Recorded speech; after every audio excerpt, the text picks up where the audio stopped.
woke up this morning and I had to ask Eric. I was like, is it Wednesday today? Wednesday, May 12th. And we are going to finish discussing our John 8, chapter 18 reading this morning. How is everyone? Anyone do anything fun and exciting last night?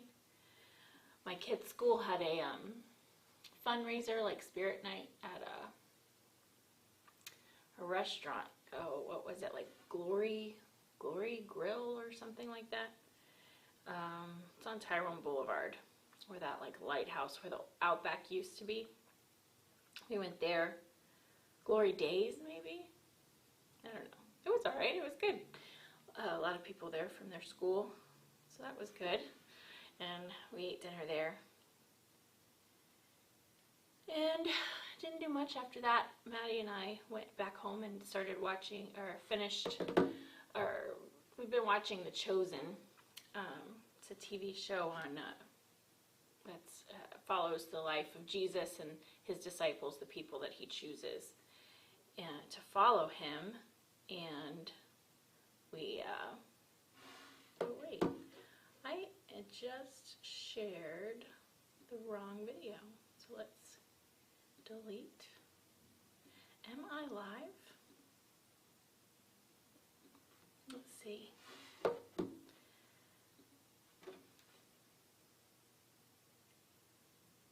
No.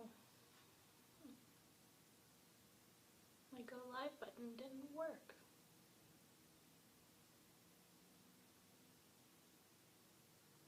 Yes. I am live. Okay. It's not coming up on my computer. Well, yeah, we went to, I think it's Glory Days. I think that's the name of it. And we had dinner there, and then we went home and watched season 2, episode 3 of The Chosen last night. And it was really good. And then they live streamed episode 4 last night, which Maddie and I will watch today sometime. We really enjoy that show. It's not always biblically accurate. It's pretty close. They do follow some of the healings and miracles that Jesus performed pretty closely, but some of it's like out of order, like it's not in the correct chronological order, and it takes a lot of like liberty in depicting the relationships between the disciples and the people of Jerusalem and the surrounding areas. It is really interesting. Eric hates that kind of thing just because he's just such a stickler for it being like, he just picks out every detail that isn't right exact with the Bible, so he doesn't usually watch that kind of stuff with us. Not that he doesn't like this, he hasn't seen it, so he has no opinion, but he typically would just rather read the Bible itself than watch a show, but I think it's a great show. Anyways, we are going to get started here. The second part, we left off with John chapter 18, and let's see, we're going to read verses 25 through 27. Meanwhile, Simon Peter was still standing there, warming himself. So they asked him, "You aren't one of his disciples too, are you?" He denied it, saying, "I am not." One of the high priest's servants, a relative of the man whose ear Peter cut off, challenged him, "Didn't I see you and him in the garden?" Again, Peter denied it, and at that moment, a rooster began to crow. So watching Jesus from a distance at the house of Annas, Peter hoped to mix into a small crowd. He wasn't really wanting to be noticed. He was hoping he would go unnoticed. Yet because Peter was with them, therefore they did notice him. He was trying to fit into the small crowd, but just his presence in it, and he was very noticed. Luke 22:61 indicates that Peter could see Jesus, probably at a distance. Peter likely saw the hard slap that Jesus encountered with the Roman guard. I believe it was the Roman guard that we read yesterday earlier in this chapter. He likely saw that it was turning violent and getting messy, and the shock of this probably increased his stress level and panic. And Peter understood the gravity of the situation and probably thought he himself would be could be harmed in all of this, since he's watching it unfold. This unnamed one at the fire asked the same question as the servant girl at the door in John 18:17, even placing it in the negative as she did. For a second time, Peter said, "I am not," and denied any association with Jesus. We see that there was another disciple present, John probably. Peter knew John was present and known as a disciple of Jesus, but he didn't want to be known. The relative of Malchus, I don't know if I'm saying that right, Malchus, would pay special close notice. This was the man that Peter's his ear was cut off in just a chapter or two before in the Garden of Gethsemane. And his relative is the one that has noticed him. Surely he would have recognized the man that cut off his relative's ear. Matthew 26:74 tells us that Peter denied this third time with a cursing and swearing, hoping that this would make them think even more that he was not associated with Jesus. We could say that at this point it was not the faith of Peter that failed, but his courage. His courage had failed. John 18:28. Jesus before Pilate. Then the Jewish leaders took Jesus from Caiaphas to the palace and of the Roman governor. By now it was early morning, and to avoid ceremonial uncleanliness, they did not enter the palace because they wanted to be able to eat at Passover. After the interrogation, Annas sent Jesus to Caiaphas, John 18:24, for a trial in two parts. The first was hastily gathered, as we mentioned yesterday, and assembled of the council, and this is recorded in Matthew 26:57 through 68. The second was the official daylight meeting of the Sanhedrin, and that was recorded in Luke 22:66. The Gospel of John mentions only that Jesus was sent to Caiaphas, and then Caiaphas sent Jesus on to Pilate. John focused on the appearance of Jesus before the Roman leaders, such as Pontius Pilate. So there are other encounters that are included and talked about in some of the other Gospels that I mentioned. John used an ironic touch to expose the hypocrisy of the Jewish rulers. They refused to break relatively strong commands regarding ceremonial defilement, but they did break a much greater rule and command in rejecting God's Messiah and condemning an innocent man to death. And as we discussed yesterday, did not give the proper procedures for Jesus in order to be in court. They didn't have the eyewitness testimony. They didn't interrogate. They didn't investigate as they should have. They wanted to be able to eat at Passover. This statement introduces a controversy, namely this, was the Last Supper a meal, and was Jesus crucified on the Passover or the following day? This statement in John 18:28 seems to indicate that Passover was the coming day. Jesus would be crucified, and that the Last Supper was a day before Passover. Yet several passages seem to indicate that the Last Supper was a Passover meal. Matthew 26:18, Mark 14:12, Mark 14:16, Luke 22:15. The best solution to this difficult chronological problem seems to be that Jesus was crucified on the Passover, and the meal had been the night before. Was a Passover meal. It was just a Passover meal they chose to do early,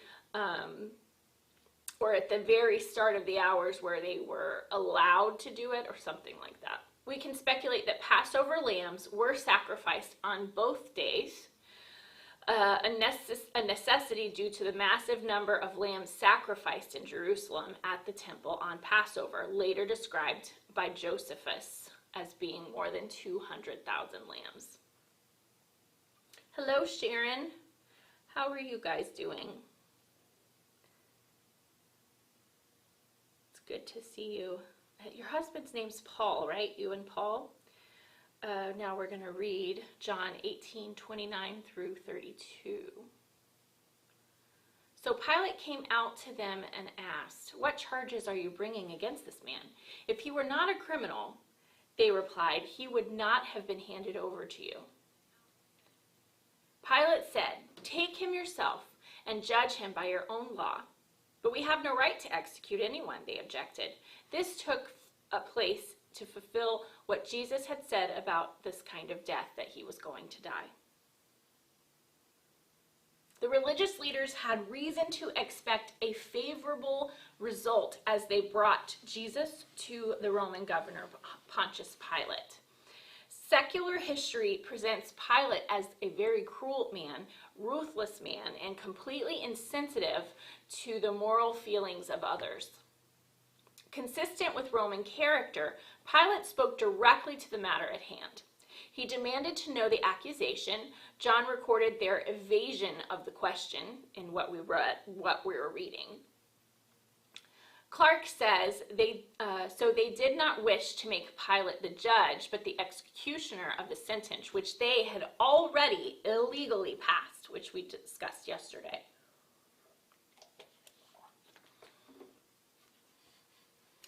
Pilate responded to their evasion by telling them to resolve the matter themselves. If they would not bring Pilate an accusation that was merited to him, then they would have to judge him according to their own law and not the Romans, which is who he represented. John does not record it, but eventually the religious leaders did give a more specific answer to Pilate's demand for an accusation. "We found this fellow perverting the nation and forbidding to pay taxes to Caesar, saying that he himself is Christ, a king." Well, that is in Luke 23:2. Without yet answering Pilate's demand for a specific accusation, the religious leaders explained why they did not want to judge him accordingly to their own law. They wanted Jesus dead, and they didn't have the power to do that. Only the Roman leader had the power to invoke an execution. The Jews did not. So they wanted him to do it because they wanted him dead, and they couldn't do that. Their demand that Jesus die a Roman death of crucifixion would fulfill Jesus' own words, "If I be lifted up," which we read in John 3:14. If the Jews had put Jesus to death, he would have been stoned to death. And this prophecy about the manner of his death would not have been fulfilled. So Jews could not do crucifixions, only the Romans could. So they wanted him crucified, and they did not have the ability to do that. John 18:33-35. Pilate then went back inside the palace, summoned Jesus, and asked him, "Are you the king of the Jews? Is this your own idea?" Jesus asked, "or did some others talk to you about me?" "Am I a Jew?" Pilate replied. "Your own people and chief priests handed you over to me. What is it that you have done?" John combined two appearances of Jesus before Pilate, separated by an appearance of Jesus before Herod Antipas, which was recorded in Luke 23:8-12. Pilate hoped to give this problem to Herod because he ruled over Galilee, where Jesus was from. Herod sent Jesus back to Pilate, and this is the likely start of the second appearance. Pilate was already involved in this case, having sent a detachment of the many Roman troops to arrest Jesus in John 18:3. This was his first look at the man the religious leaders claimed was so dangerous. Yet Pilate's question revealed doubt. It seems as though Pilate has some doubt in the guilt of Jesus because he's asking him so many questions. And keep in mind, Pilate was a despicable human being. He didn't have regard for life, especially really a Jewish life. He asked this question because Jesus didn't look like a revolutionary criminal. These were the only types who would be foolish enough to claim to be king of the Jews in the face of a Roman domination. Pilate had seen this kind of men before, and he knew that Jesus did not look like the man that the Jews were saying he was. Hi, Pastor Dennis. How are you? Pilate had expected to meet a sullen, belligerent rebel, and instead he met a calm, confident Jesus. And it just didn't, it wasn't cohesive for him what the Jews were saying Jesus was versus the man he was seeing in front of him. Jesus wanted to know if Pilate really wanted to know what the answer to his question, or if he had already condemned him already. The answer could be different depending on where his question came from. Pilate said that he, as a Roman, had no interest in Jewish spiritual or social ideas. Pilate simply understood that if the religious leaders wanted Jesus dead, he must have done something wrong, and he wanted to find out what it was. He could not see it based on his experience with dealing with people like the Jews were saying Jesus was. He didn't see that in front of him, so he was confounded. He just didn't understand. Jesus would have given a wonderful answer to the question, "What have you done?" Or he could have given a wonderful answer. He was without sin, yet never doing wrong against God or man. He healed the sick, he gave sight to the blind, calmed a storm, walked on water, fed multitudes, defeated demons, and he raised the dead.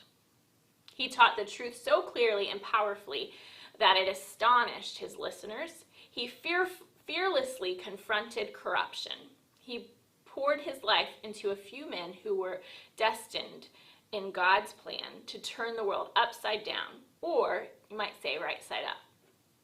He did not come to be served, but to serve, and to give his life a ransom for many. He could have answered with all of those things or one of those things, and none of them would equal to what the Jews were saying about him and how they got him to this point illegally. John 18:36, Jesus said, "My kingdom is not of this world. If it were, my servants would fight to prevent my arrest by the Jewish leaders. But now my kingdom is from another place."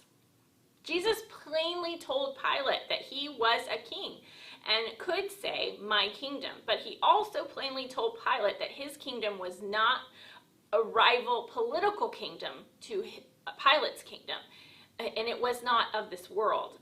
We may imagine that Pilate was relieved and satisfied to hear that the kingdom of Jesus was not here in an earthly kind of place. Pilate may have concluded that Rome therefore had nothing to fear from Jesus or his kingdom, because Jesus wasn't claiming to have a kingdom here on earth. Romans thought that they knew about kingdoms and their might. And remember, Pontius Pilate is a Roman leader. They thought they knew about kingdoms and their might. The armies, swords, the battles measured the strength of kingdoms. What Jesus knew was that his kingdom, though not of this world, was mightier than the Roman kingdom and would continue to expand and influence when Roman influence passed away. John 28:37 through 38. "You are a king then," said Pilate. Jesus answered, "You said that I am a king. In fact, the reason I was born and came into the world is to testify to the truth. Everyone on the side of truth listens to me." "What is truth?" retorted Pilate. With this, he went out again to the Jews, gathered there, and said, "I find no basis for a charge against him." This was the statement that interested Pilate. He didn't mind religious leaders among the Jews, even the crazy ones, as long as they kept the peace and did not challenge the Roman rule. A rival king might challenge, and Pilate wanted to investigate this. Jesus did not deny that he was king. He insisted that he was born a king and to be a different kind of king. He came to be a king of truth. This should have, that he should bear witness to the truth. What is truth? Pilate's cynical question showed he thought Jesus' claim to be king of truth was foolish. Probably Pilate did not mean that there was no truth, but that there was no truth in the kind of spiritual kingdom Jesus was representing. For Pilate, soldiers and armies were truth, Rome was truth, Caesar was truth, and political power was truth. So he didn't see the truth that Jesus was speaking of. It was a way of dismissing the subject. Pilate has learned what he wanted to know. Jesus is no revolutionary. He represents no danger to the state. He may be safely released, and indeed he ought, in common justice, to be released. That is a quote from Morris. Pilate spoke to the religious leaders who wanted Jesus dead and clearly told them that Jesus was not guilty. Pilate went far beyond saying that Jesus was not guilty. Pilate went far beyond saying that Jesus was not guilty of a crime worthy of death. He found no fault in him whatsoever. Pilate knew Jesus was innocent. John 18:39 through 40. But it is your custom for me to release to you one prisoner at a time of the Passover. Do you want me to release the king of the Jews? They shouted back, no, not him. Give us Barabbas. Now Barabbas had taken part in an uprising. Judging there was something different and innocent about Jesus, Pilate was hoping this custom of releasing a prisoner might help deliver the man whom Pilate knew was innocent. He was hoping he could release him. Pilate phrased the question this way to appeal to the Jewish crowd. He thought that they would want a man named as their own king to be spared death by execution, but he was wrong. Like all weak men, he was not easy in his consciousness and made a futile attempt to get the right thing done, yet not suffer for doing it. That was a quote by McLaren. The crowd rejected Jesus and chose Barabbas instead. Pilate hoped they would spare Jesus, but the crowd condemned him. Matthew 27:20 says that this was not a spontaneous response from the crowd, but one deliberately promoted by the religious leaders. But the chief priests and elders persuaded the multitude that they should ask for Barabbas and destroy Jesus. That's also found in Mark 15:11. People today still reject Jesus and choose other things. Their Barabbas might be lust, it might be intoxication, it might be self-interests and comforts of this life. This mad choice is every day made. Every day people are making, while men prefer the lusts of their flesh before the lives of their souls. That is a quote from Trapp. Mark 15:7 tells us he was one of several, Barabbas, I'm sorry, I'm talking about Barabbas. He was one of several insurrectionists who had committed murder in the insurrection. The Romans would have thought that Barabbas was a terrorist. They would have thought Barabbas is what they're claiming Jesus to be, and Jesus is innocent. And many Jews would think of him as a freedom fighter. Barabbas was accused of at least 3 crimes: theft in John 18:40, insurrection in Mark 15:7, and murder in Mark 5:7. You and I may fairly take our stand by the side of Barabbas. You have robbed God of his glory. We have been seductors, traitors against the government of heaven. If he who hateth his brother be a murderer, we also have been guilty of that sin. That is a quote from Spurgeon. If anyone knew what it meant that Jesus died in his place, it was Barabbas. He knew. He's the one that he deserved to be crucified. And in fact, that third cross that was hung there was probably that Jesus was crucified on was probably for Barabbas, but Jesus took his place. Yet he was free. He was a terrorist and murderer, yet he was set free, while Jesus, an innocent man that no one could fight fault in, that people had to bring before courts and their rule of law illegally, even by their own standards. The cross Jesus hung on was probably originally, I said that, intended for Barabbas. So that is our scripture for today, and tomorrow we will do the whole chapter 19 of John. I believe that's a pretty lengthy one, if I remember correctly.